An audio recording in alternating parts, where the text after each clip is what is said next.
Welcome back. If you're looking to unpack some of the absolute deepest mysteries of human existence, well, you are in the exact right place today. We're doing a structured explainer diving into the mysteries of consciousness, grief, and what our source texts tell us actually happens after physical death. Okay, let's jump right in. Will we ever see them again? Wow. It's such an agonizing, incredibly universal human question, isn't it? I mean, have you ever just stared at a photograph of someone you've lost and felt that literal ache in your chest? In our modern world, we kind of treat death like this solid, impenetrable brick wall, a final, permanent goodbye. But as we'll see, the source materials we're looking at today challenge that illusion of finality completely head on. Death is not the opposite of life. It's the opposite of birth. This quote right here, this is the core paradigm shift we're unpacking today. It totally flips the script, suggesting that life itself just continues. It's only the physical vehicle that changes. Death isn't the end of the whole shebang. It's merely the counterpart to being born into this physical reality. And honestly, this idea perfectly sets the stage for everything we're about to explore together. Section 1. The illusion of finality and reframing our temporary physical existence. Now, what's super fascinating to me is how these concepts bridge the vocabulary across completely different spiritual traditions. Edgar Cayce, the famous 20th century clairvoyant, well, he talks about soul contracts. Buddhism refers to a web of conditions and dependent origination. And then the yogic tradition speaks of karma. While they're using entirely different words, our sources reveal they're describing the exact same interconnected architecture of the universe. They're all basically saying that our bonds with each other extend way, way beyond just a single physical lifetime. To really wrap our heads around this, let's look at a classic Buddhist anecdote detailed in our sources, the story of the mustard seed. So it tells of a grieving mother whose child had sadly died. She was told she could revive him if she just brought back a single mustard seed from a house that had never known death. Well, she went frantically from door to door, only to realize mortality is completely universal. Every single house had experienced loss. This story is absolutely crucial because accepting the absolute universality of physical death, that's the necessary first step to true spiritual healing. Moving right along to Section 2, the first year after death, and Edgar Cayce's psychic timeline. So the really crucial point here is that according to Cayce, departed souls aren't just, resting in peace and doing nothing. They actually undergo a profound revolution of consciousness. The first 3 days feature the review. Then, right around 40 days, there's the transition, where denser earthly energies are shed. Fast forward to 6 months, and souls enter the learning halls to really understand their past life's connections. And finally, the 1-year mark brings the cosmic birthday, a full cycle in their totally new state of being. Let's zoom in on that first phase because the mechanics here are wild. Cayce's readings indicate the 3-day review isn't some angry cosmic judge tallying up all your sins. Actually, scratch that. It's not about judgment at all. Instead, the soul experiences every single moment of its life entirely from the perspective of everyone it encountered. You literally feel the warmth of the kindness you showed. And, yeah, you feel the exact sting of the wounds you caused. It's a phase rooted completely in total, devastating, and profound understanding. By the time a soul reaches that 1-year mark, that cosmic birthday, our sources suggest they've actually established subtle communication codes with the living. And get this, it's rarely those dramatic Hollywood-style poltergeist events.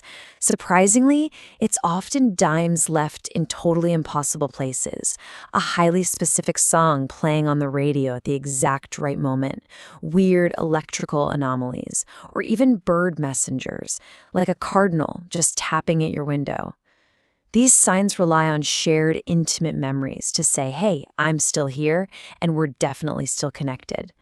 Section 3. The Web of Karma and answering the hardest questions of existence. To really understand this next part, we have to look at how the sources actually define karma and dependent origination. Listen, it is not a system of cosmic punishment. Actually, quite the opposite. Instead, it's described as an exact, loving, and highly precise law of cause and effect. It's basically the hidden mechanics of an evolving universe that weaves all our realities and relationships together. Let's apply that to the length of a human life. A long life is viewed as a time for gathering extended lessons, really building up that karmic experience over decades. But conversely, an early death, that's viewed very differently. The sources suggest a soul departing early might actually be a highly advanced soul. They may have incarnated simply to fulfill a really short soul contract, perhaps to spark a massive awakening in their parents, with very minimal karma left to actually balance out. To put that into perspective, it profoundly reframes what we typically view as a senseless tragedy into a completed, highly successful spiritual mission. All right, on to section 4, the gravity of grief and the trap of clinging and its cosmic impact. Consider this incredibly striking reading from Edgar Cayce. A mother had literally spent years weeping endlessly for her departed son. Well, the reading delivered this direct message from him. Mother, your tears are chains that bind me. Love me, remember me, but free me. Wow. It highlights this intense cosmic catch-22. Our desperate clinging, our total refusal to accept the transition actually creates a magnetic pole that hinders the soul from moving forward in its own evolution. The Buddhist texts explain the exact step-by-step mechanics of why this happens through the chain of suffering. It starts with ignorance, basically forgetting that all physical things are impermanent. That leads directly to craving, the intense desire to keep things exactly as they are. That craving hardens into clinging, where we tightly wrap our identity around the person we've lost. And finally, it results in becoming. We literally become a self that organizes its entire existence around that grief and fear. And this attachment, it deeply harms both the living and the departed. So how do we break this chain? Well, the sources reference the teachings of Osho and this brilliant metaphor of the traveler's inn. Think about it like this. Relationships are just like travelers meeting at a roadside inn for the night, or like birds sharing the exact same tree. The time spent together is beautiful, it's shared, but it is never actually owned. The deepest, most agonizing suffering around death comes from the illusion of ownership, saying, my child, my spouse, almost as if they were our property. Recognizing this temporary impermanence is absolutely the key to finding peace. Section 5, transforming loss into awakening and evolving our connection with the departed. Synthesizing all these diverse traditions together, we get what we can call the transformation protocol. Step 1, acknowledge the continuing bond. They are transformed for sure, but not gone. Step 2, develop meditative sensitivity so you can actually recognize those subtle communication codes we talked about earlier. Step 3, live with vibrant purpose. Your own aliveness is literally a channel for their continued presence. And finally, step 4, release with love.